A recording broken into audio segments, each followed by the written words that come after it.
జ్ఞానివై మహాజ్ఞానివై విశ్వశాంతినివ్వాలమ్మా. యోగివై మహాయోగివై నువ్వు దేవతవు కావాలమ్మా. అనురాగాల శివబాబా ఉండు నీ కోసమే, అందాల మధువనం ఉంది నీ కోసమే. జ్ఞానివై మహాజ్ఞానివై విశ్వశాంతినివ్వాలమ్మా. యోగివై మహాయోగివై నువ్వు దేవతవు కావాలమ్మా.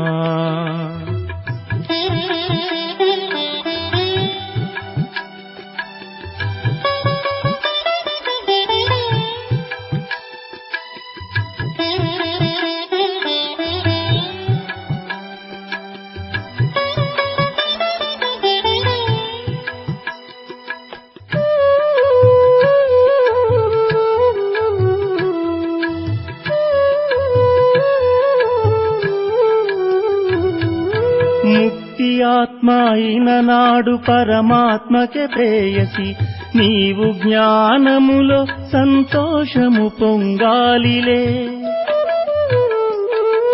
ముక్తి ఆత్మ అయిన నాడు పరమాత్మకే ప్రేయసి, నీవు జ్ఞానములో సంతోషము పొంగాలిలే. స్వరాజ్య తిలకాలు దిద్దాలిలే. మహారాణివై వెలగాలమ్మ మహాలక్ష్మిలా, మనసున్న పార్వతివమ్మ. పరమేశ్వరునికి జ్ఞానివై మహాజ్ఞానివై విశ్వశాంతినివ్వాలమ్మా. యోగివై మహాయోగివై నువ్వు దేవతవు కావాలమ్మా.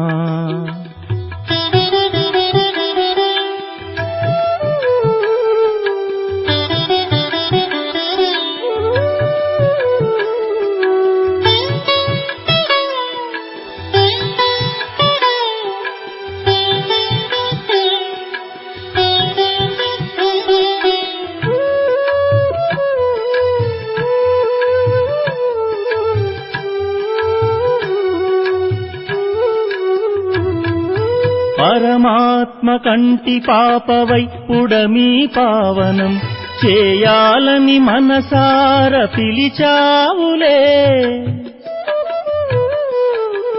పరమాత్మ కంటి పాపవై పుడమీ పావనం చేయాలని మనసార పిలిచావులే.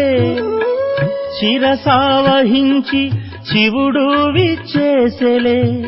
శిరసావహించి శివుడు విచ్చేసెలే.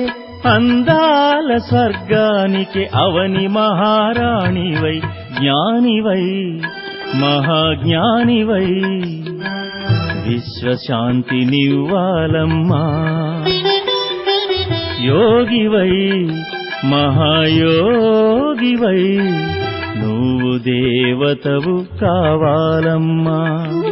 అనురాగాల శివబాబా ఉండు నీ కోసమే, అందాల మధువనం ఉంది నీ కోసమే. జ్ఞానివై మహాజ్ఞానివై విశ్వశాంతినివ్వాలమ్మా. యోగివై మహాయోగివై నువ్వు దేవతవు కావాలమ్మా.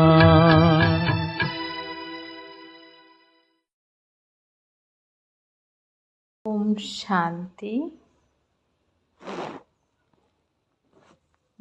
మురళీ డేట్ 22/7/2026.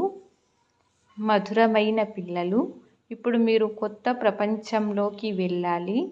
ఈ దుఃఖపు రోజులు పూర్తి అవుతూ ఉన్నాయి. అందుకే పాతది గతించిపోయిన విషయాలను మరచిపోండి. ప్రశ్న: కర్మయోగి పిల్లలైన మీరు ఏ అభ్యాసాన్ని నిరంతరము చెయ్యాలి? జవాబు: ఇప్పుడిప్పుడే శరీర నిర్వహణార్థం దేహంలోకి రావాలి మరియు ఇప్పుడిప్పుడే దేహి అభిమానులుగా అవ్వాలి. దేహం స్మృతి లేకుండా కర్మలైతే జరగవు. అందుకే ఈ అభ్యాసము చెయ్యాలి. కర్మ చేసేటప్పుడు దేహం యొక్క స్మృతిలో ఉండండి. మళ్ళీ దేహి అభిమానులుగా అయిపోండి. ఇటువంటి అభ్యాసాన్ని పిల్లలైన మీరు తప్ప ప్రపంచంలో ఇంకెవ్వరూ చెయ్యలేరు. పాట: మేలుకొండి ప్రేయసులారా మేల్కొండి. ఓం శాంతి. ఆత్మిక తండ్రి అంటారు, మధురాతి మధురమైన ఆత్మలు లేక పిల్లలు ఈ పాటను విన్నారు. దీనిని జ్ఞానయుక్తమైన పాట అని అంటారు. ఈ పాట అయితే చాలా బాగుంది. ఆత్మలైన మీరు ఇప్పుడు మేల్కొన్నారు. డ్రామా రహస్యాన్ని కూడా ఇప్పుడు మీరు తెలుసుకున్నారు. భక్తి మార్గం యొక్క షో అయితే చూశారు కదా. ఏదైతే గతించిందో అదంతా మీ బుద్ధిలో ఉంది. మీకు గతించిన మీ 84 జన్మల చరిత్ర గురించి తెలుసు. తండ్రి 84 జన్మల కథను వినిపించారు. ఇవి కొత్త ప్రపంచం కోసం కొత్త విషయాలు. తండ్రి ద్వారా మీరు కొత్త విషయాలను వింటారు. తండ్రి పిల్లలకు ఓదార్పును ఇస్తారు. పిల్లలు ఇప్పుడు కొత్త ప్రపంచంలోకి వెళ్ళాలి కనుక పాత విషయాలను మర్చిపోండి. భక్తి మార్గపు సామాగ్రి అయిన ఈ వేద శాస్త్రాలు సమాప్తమవ్వనున్నాయి. అక్కడ భక్తి మార్గపు గుర్తులు కూడా ఉండవు. అక్కడైతే భక్తి యొక్క ఫలం లభిస్తుంది. భక్తులకు తండ్రి వచ్చి ఫలాన్ని ఇస్తారు. తండ్రి వచ్చి భక్తి ఫలాన్ని ఎలా ఇస్తారు అనేది పిల్లలు తెలుసుకున్నారు. ఎవరైతే అందరికన్నా ఎక్కువ భక్తి చేస్తారో వారికి తప్పకుండా ఎక్కువ ఫలం లభిస్తుంది. జ్ఞానం యొక్క పురుషార్థాన్ని కూడా వారే ఎక్కువగా చేస్తారు. ఆత్మలమైన మనం ఎక్కువ భక్తి చేశామని మీకు తెలుసు. తప్పకుండా జ్ఞానంలో కూడా వారే చురుకుగా ముందుకు వెళుతారు. అప్పుడే ఈ లక్ష్మీనారాయణుల వలె ఉన్నత పదవిని పొందుతారు. ఇప్పుడు మీరు జ్ఞాన యోగులు పురుషార్థం చేస్తూ ఉన్నారు. దేహి అభిమానులుగా అయి ఉండాలి. మళ్ళీ దేహదారులుగా కూడా అవ్వాలి. కర్మలు చేస్తూ తండ్రిని స్మృతి చెయ్యాలి. దేహం లేకుండానైతే మనం కర్మలు చెయ్యలేము. బాబాని స్మృతి చెయ్యాలి అన్నది అయితే కరెక్టే. కానీ స్వయాన్ని ఆత్మగా భావిస్తూ దేహాన్ని మర్చిపోతే పని అవ్వదు. కర్మలైతే చేయాల్సిందే. తండ్రి స్మృతిలో చాలా మజా ఉంటుంది. లేస్తూ కూర్చుంటూ నడుస్తూ తిరుగుతూ తండ్రిని స్మృతి చెయ్యండి. కానీ కడుపుకు భోజనమైతే కావాలి కదా. దేహి అభిమానులుగా అయి ఉండాలి. ఈ సమయంలో పిల్లలైన మీరు తప్ప దేహి అభిమానులుగా ఎవ్వరూ లేరు. ఒకవేళ ఎవరైనా స్వయాన్ని ఆత్మగా భావించినా కానీ పరమాత్మ పరిచయం లేదు. నేను ఆత్మను, అవినాశి, ఈ శరీరం వినాశి అని అర్థం చేసుకుంటారు. కానీ ఇది అర్థం చేసుకున్నంత మాత్రాన వికర్మలు వినాశనమవ్వవు. పుణ్యాత్మ, పతితాత్మ అని అంటారు కూడా. నేను ఆత్మను, ఇది నా శరీరం. ఇదైతే కామన్ విషయం. ముఖ్యమైన విషయాన్ని తండ్రి ఏమని అర్థం చేస్తూ ఉన్నారు అంటే, నన్ని స్మృతి చెయ్యండి. శరీర నిర్వాహార్థం దేహం యొక్క స్మృతిలోకైతే రావాల్సిందే. దేహానికి తినిపించాలి కూడా. దేహం లేకుండానైతే ఏమీ చెయ్యలేరు. ప్రతి జన్మలోనూ తమ శరీర నిర్వహణ చేసుకుంటూ ఉంటారు. కర్మలు చేస్తూ కూడా తమ ప్రియుడిని గుర్తుంచుకోవాలి. ఆ ప్రియుడు గురించి ఎవరికీ పూర్తిగా తెలియదు. ఆ ప్రియుడు నుండి లేక తండ్రి నుండి మనకు వారసత్వం లభించుచున్నది. మరియు వారి స్మృతిలో వికర్మలు వినాశనమవుతాయి. ఈ విషయాన్ని ఎవరు అర్థం చేయించలేరు.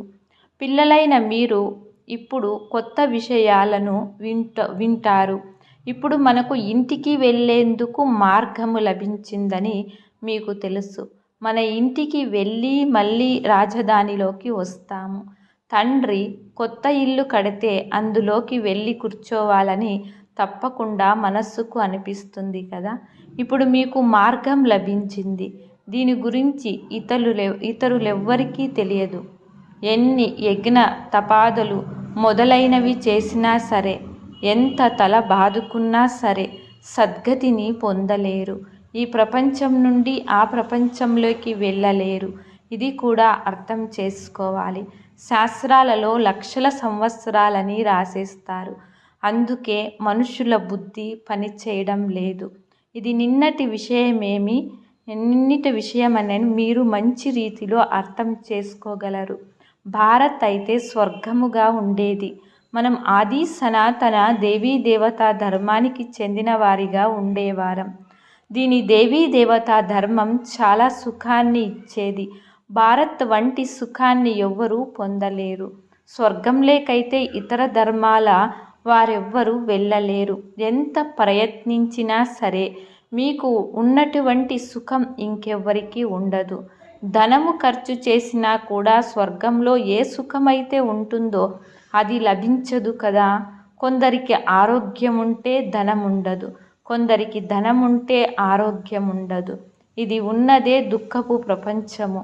కనుక ఇప్పుడు తండ్రి అంటారు, ఓ ఆత్మలు మేల్కొండి, మీకు ఇప్పుడు జ్ఞానం అనే 3వ నేత్రం లభించింది. ఎంతటి మేలుకొలుపు కలిగింది. మీరు మొత్తం ప్రపంచం యొక్క చరిత్ర భూగోళాలను తెలుసుకున్నారు. తండ్రి అన్నీ తెలిపించినారు కదా. దీని అర్థం అందరి మనస్సులో ఏముందో వారికి తెలుసని కాదు. ఫలానా వారు ఎవరు, వారు ఎంతవరకు అర్థం చేయిస్తారు, వారు ఎంతవరకు పవిత్రంగా ఉంటారు, ఎంతవరకు బాబాను స్మృతి చేస్తారు అని ప్రతి ఒక్కరి గురించి నేనెందుకు ఆలోచించాలి? నేనైతే మార్గాన్ని తెలియచేస్తాను. ఆత్మలైన మీరు పరంపిత పరమాత్ముని స్మృతి చెయ్యాలి అని ఈ సృష్టి చక్రాన్ని బుద్ధిలో ఉంచుకోవాలి. దేహి అభిమానులుగా అయితే తప్పకుండా అవ్వాలి. దేహ అభిమానులుగా అయిన కారణముగా మీకు ఈ దుర్గతి కలిగింది. ఇప్పుడు మీరు తండ్రిని స్మృతి చేయాలి. గృహస్థ వ్యవహారంలో ఉంటూ కమల పుష్ప సమానముగా అవ్వాలి. స్వదర్శన చక్రధారిలుగా కూడా మీరే అవుతారు. దేవతలకైతే శంఖము మొదలైనవి ఉండవు. ఈ జ్ఞాన శంఖము మొదలైనవి బ్రాహ్మణులైన మీకే ఉన్నాయి. సిక్కులు శంఖం మోగిస్తారు, చాలా పెద్ద ధ్వని చేస్తారు. మీరు కూడా కూర్చొని ఈ జ్ఞానాన్ని ఇచ్చినట్లయితే పెద్ద సభలో లౌడ్ స్పీకర్ను అమరుస్తారు. ఇక్కడ మీరు లౌడ్ స్పీకర్ పెట్టాల్సిన అవసరం లేదు. టీచరు చదివించేటప్పుడు లౌడ్ స్పీకర్ పెడతారా ఏమిటి? ఇక్కడైతే కేవలం శివబాబాని స్మృతి చేయాలి. అప్పుడు వికర్మలు వినాశనమవుతాయి. నేను సర్వశక్తివంతుడును కదా. దూరాల వరకు శబ్దం వినిపించాలని మీరు లౌడ్ స్పీకరు పెడతారు. అది కూడా మున్ముందు ఉపయోగపడుతుంది. మృత్యువు ఎదురుగా ఉందని, ఇప్పుడు అందరూ తిరిగి వెళ్ళాలని మీరు వినిపించాలి. మహాభారత యుద్ధం కూడా ఎదురుగా నిలబడి ఉంది. మహాభారత యుద్ధం జరిగినందున వినాశనం అయ్యిందని గీతలో కూడా వ్రాసి ఉంది. అచ్చా, తర్వాత ఏమైంది? పాండవులు కూడా కరిగిపోయి మరణించారని వ్రాస్తారు. తండ్రి అర్థం చేస్తున్నారు. ఒకవేళ వినాశనం ముందే జరిగి ఉంటే భారతఖండం కూడా ఖాళీ అయిపోయి ఉండేది. భారత్ అవినాశి ఖండం, అది ఖాళీ అవ్వదు. ప్రళయం అయితే జరగదని మీకు తెలుసు. తండ్రి అవినాశి కనుక వారి జన్మస్థలం కూడా అవినాశి. పిల్లలకు సంతోషం ఉండాలి. తండ్రి సర్వుల సద్గతి దాత, సుఖకర్త, శాంతికర్త. ఎవ్వరు వచ్చినా కూడా శాంతి కావాలని అంటారు. ఆత్మకు శాంతి అనేది అంతగా ఎందుకు గుర్తుకు వస్తూ ఉంది? శాంతిధామం ఆత్మల ఇల్లు కదా. ఇల్లు ఎవరికి గుర్తుండదు? ఎవరైనా విదేశాలలో మరణిస్తే వారిని తమ జన్మస్థానానికి తీసుకొని వెళ్ళాలని అనుకుంటారు. భారత్ ఏ సర్వుల సద్గతి దాత మరియు దుఃఖం నుండి విముక్తిని ఇప్పించే శివబాబా యొక్క జన్మస్థలమని ఒకవేళ అందరికీ తెలిస్తే భారత్కు ఎంతో గౌరవం ఉంటుంది. అప్పుడు వచ్చి ఒక్క శివునికే పుష్పాలు అర్పిస్తారు. ఇప్పుడైతే ఎంతోమందికి పుష్పాలు అర్పిస్తూ ఉంటారు. అందరికీ సుఖశాంతులనిచ్చేవారు నామరూపాలనే మాయం చేసేశారు. ఎవరికైతే తండ్రి గురించి మంచి రీతిలో తెలుసో వారే వారసత్వాన్ని తీసుకునే పురుషార్థాన్ని చేస్తారు. నా పేరు దుఃఖహర్త సుఖకర్త. దుఃఖం నుండి విముక్తిని ఇప్పించి ఏం చేస్తారు? శాంతిధామంలో శాంతిగా ఉంటారని, సుఖధామంలో సుఖంగా ఉంటుందని మీకు తెలుసు. శాంతిధామం ఉండే చోటు వేరే, సుఖధామం ఉండే చోటు వేరే. ఇది ఉన్నదే దుఃఖధామం. అందరికీ ఈ సమయంలో దుఃఖమే దుఃఖముంది. మనం ఎలాంటి సుఖంలోకి వెళతామంటే అక్కడ 21 జన్మల వరకు ఏ విధమైన దుఃఖము ఉండదని ఇప్పుడు మీకు తెలుసు. దాని పేరు సుఖధామం. అది ఎంతో మధురమైన పేరు. తండ్రి అంటారు, మీకు ఎటువంటి కష్టము ఇవ్వను. కేవలం తండ్రిని మరియు వారసత్వాన్ని స్మృతి చెయ్యాలి. స్వయాన్ని ఆత్మగా భావించాలి. ఈ జ్ఞానాన్ని మీకు బాబా నేర్పిస్తూ ఉన్నారు. సతయుగంలో ఆత్మలైన నేను ఈ శరీరాన్ని వదిలి మరొక జన్మ తీసుకుంటానని ఆత్మకు జ్ఞానం ఉంటుంది. దీనిని ఆత్మ అభిమాని స్థితి అని అంటారు. ఇది ఆత్మిక జ్ఞానం. దీనిని ఇతరులెవ్వరూ ఇవ్వలేరు. ఆత్మల తండ్రి వచ్చి ఆత్మలకు జ్ఞానాన్ని ఇస్తూ ఉన్నారు. ప్రతి 5000 సంవత్సరాల తర్వాత ఇస్తారు. మనుషులైతే పూర్తిగా ఘోర అంధకారంలో ఉన్నారు. ఇప్పుడు మీకు ప్రకాశం లభించింది. మీరు అజ్ఞాన నిద్ర నుండి మేలుకొన్నారు. ప్రేయస్సులందరి ప్రియుడు ఒక్క తండ్రియే. తండ్రి అంటారు, నేను మీకు తండ్రిని కూడా, ప్రియుడిని కూడా, గురువులకు గురువును కూడా, సుప్రీం టీచర్ని, గురువులందరినీ సద్గతి దాత ఒక సద్గురువు మాత్రమే. వారంటారు, పిల్లలు నేను సర్వులకు సద్గతినిస్తాను. గతి తర్వాత సద్గతి ఉంటుంది. తండ్రి అర్థం చేయించారు, ప్రతి ఆత్మ తిరిగి వెళ్ళాల్సిందే. ఆత్మయే సతో ప్రధానముగా, సతో రజు తమోగా అవుతుంది. కొంతమంది పాత్ర చాలా కొద్దిగానే ఉంటుంది. వస్తారు, వెళ్ళిపోతారు. దోమల వలె జన్మిస్తారు మరియు మరణిస్తారు. అటువంటి వారు తండ్రి నుండి వారసత్వం తీసుకోరు. తండ్రి నుండి పవిత్రత, సుఖ శాంతుల వారసత్వం తీసుకోవడం జరుగుతుంది. తండ్రి ఆత్మలైన మీకు అర్థం చేయిస్తారు. తండ్రి అయితే నిరాకారుడు. వారు కూడా వచ్చి ఈ నోటి ద్వారా అర్థం చేయిస్తారు. శివబాబా మందిరాలు కూడా చాలా ఎత్తులో నిర్మిస్తారు. తీర్థయాత్రలకు, మేళాకు ఎంత దూరాలకు వెళతారు. అక్కడ పైన తాగడానికి జ్ఞానామృతం ఏమైనా పెట్టారా ఏమిటి? ఎంత ఖర్చు చేస్తారు? గవర్నమెంట్ కూడా వారి కోసం ఎన్నో ఏర్పాట్లు చేయాల్సి ఉంటుంది. కష్టమవుతుంది. ఇక్కడైతే చిన్న పిల్లలను తీర్థయాత్రలకు ఎలా తీసుకొని వెళ్తారు?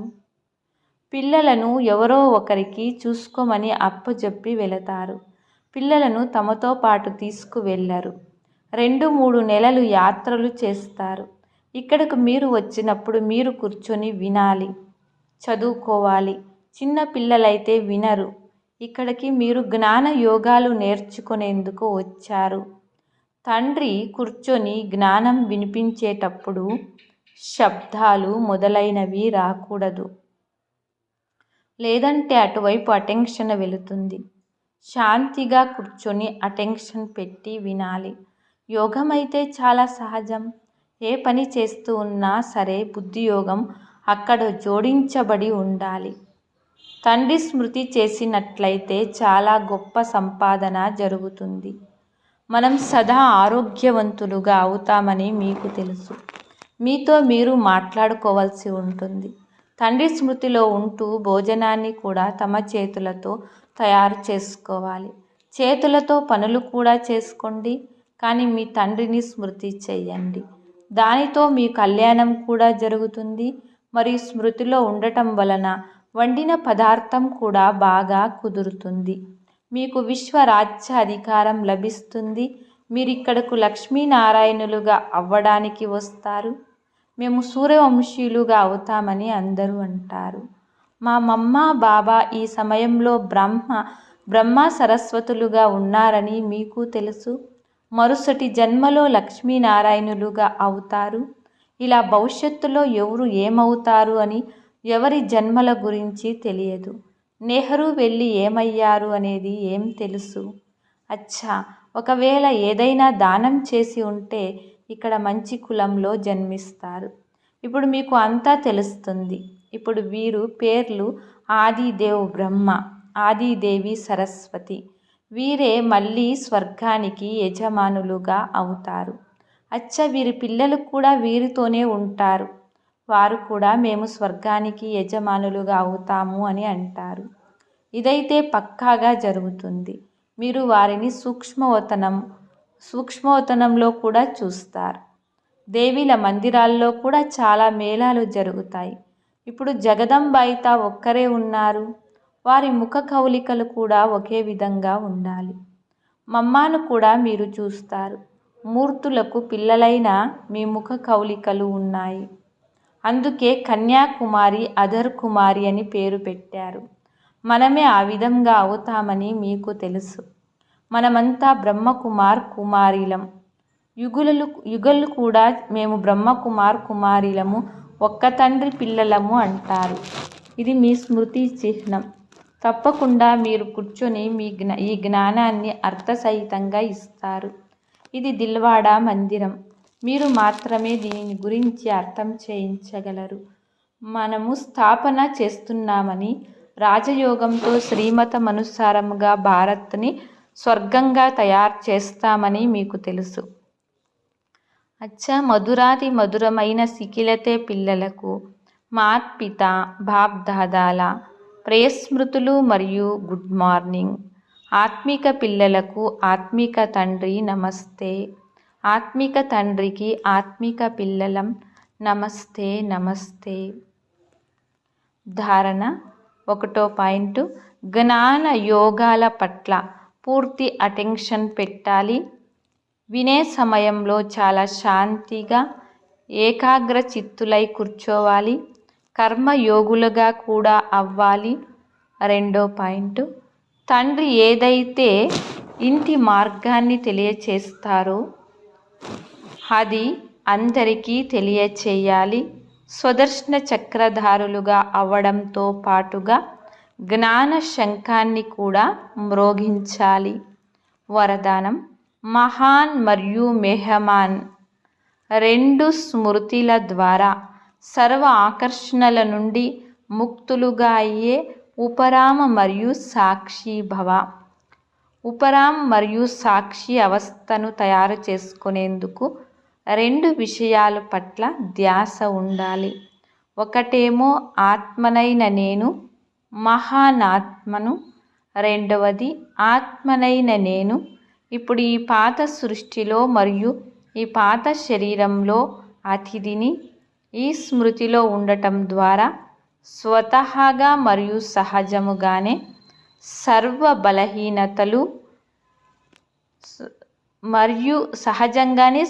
బలహీనతలు మరియు మోహంతో కూడిన ఆకర్షణలు సమాప్తమైపోతాయి. మహాన్గా భావించడం ద్వారా సాధారణ కర్మలు లేక సంకల్పాలు ఏవైతే సంపర్కాలకు వశమై జరుగుతాయో అవి పరివర్తన అయిపోతాయి. మహాన్గా మరియు అతిథిగా భావిస్తూ నడుచుకోవడం ద్వారా మహిమా యోగ్యులు కూడా అవుతారు. స్లోగన్. సర్వుల శుభ భావన మరియు సహయోగపు బిందువు ద్వారా పెద్ద కార్యం కూడా సహజమైపోతుంది. అవ్యక్త ప్రేరణ. జ్వాల స్వరూప స్థితిలో ఉంటూ శక్తిశాలి స్మృతిని అనుభవము చేయండి. శక్తిశాలి మనస్సుకు గుర్తు సెకండులో ఎక్కడి కావాలంటే అక్కడికి చేరుకోవాలి. మనస్సుకు ఎగురటము వచ్చినప్పుడు, ప్రాక్టీస్ ఉన్నప్పుడు సెకండులో ఎక్కడికి కావాలంటే అక్కడికి చేరుకోగలదు. ఇప్పుడిప్పుడే సాకారవతనంలోకి, ఇప్పుడిప్పుడే పరంధామానికి సెకండ్లో చేరుకునేంత తీవ్ర వేగం ఉండాలి. ఇప్పుడు ఈ అభ్యాసాన్ని పెంచండి. అప్పుడు స్మృతి శక్తిశాలిగా అవుతుంది. ఓం శాంతి.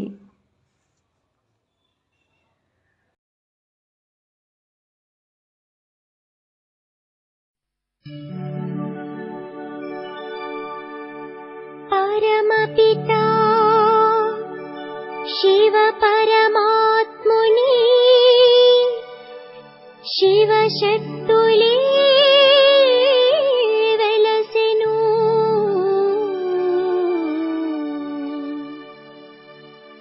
శివశక్తులే వెలసెను ధరలోన. శివశక్తులే వెలసెను ధరలోన. శివశక్తులే వెలసెను. ఇంటింటా శక్తుల పూజలు చేసి, ఇంటింటా శక్తుల పూజలు చేసి, మనసారా మన స్వాగతం పలుకుదా. మనసారా మన స్వాగతం పలుకుదా. శివశక్తులే వెలసెను ధరలోన. శివశక్తులే వెలసెను.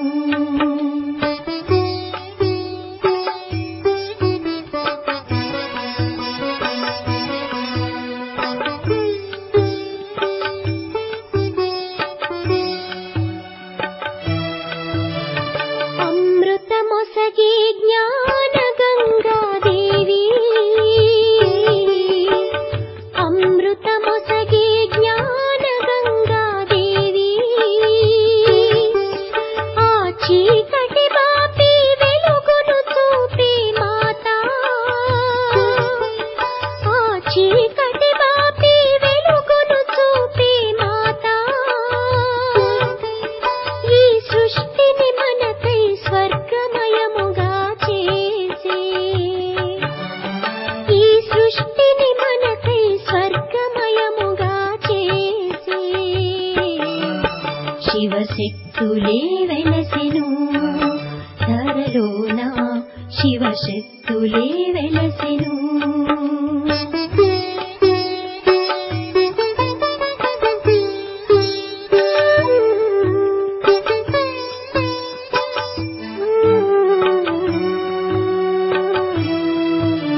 జ్ఞానమునొసగే దివ్య సరస్వతి దేవి. బహు జ్ఞానమునొసగే దివ్య సరస్వతి దేవి. శాంతమునొసగే సౌమ్య స్వరూపిణి మాత. శాంతమునొసగే సౌమ్య స్వరూపిణి మాత. కలి మాయా బంధములన్నీ బాపగనీవే. కలి మాయా బంధములన్నీ బాపగనీవే. శివశక్తులే వెలసెను ధరలోన. శివశక్తులే వెలసెను.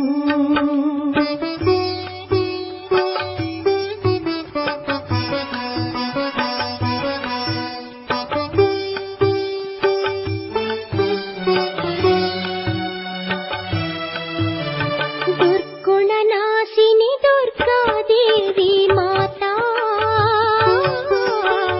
దుర్గుణనాశిని దుర్గాదేవి మాత. ఆ కళంకహారిణి కాళీ మాతాదేవి.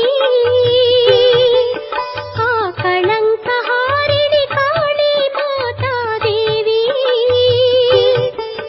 కడు సంతసమొసగే జై సంతోషి మాత. కడు సంతసమొసగే జై సంతోషి మాత. శివశక్తులే వెలసెను ధరలోన. శివశక్తులే వెలసెను.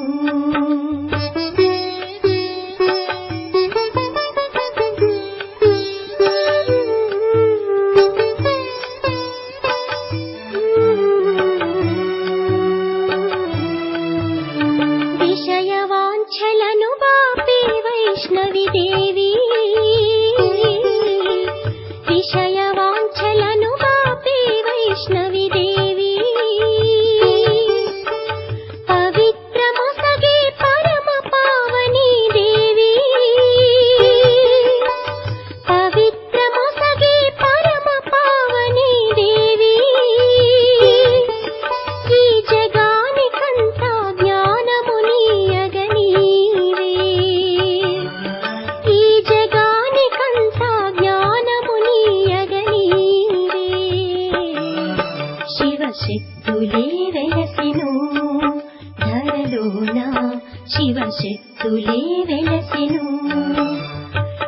ఇంటింటా శక్తుల పూజలు చేసి ఇంటింటా శక్తుల పూజలు చేసి మనసారా మన స్వాగతం పలుకుదా మనసారా మన స్వాగతం పలుకుదా శివశక్తులే వెలసెను ధరలోన శివశక్తులే వెలసెను ధరలోన శివశక్తులే వెలసెను ధరలోన శివశక్తులే వెలసెను ధరలోన శివశక్తులే వెలసెను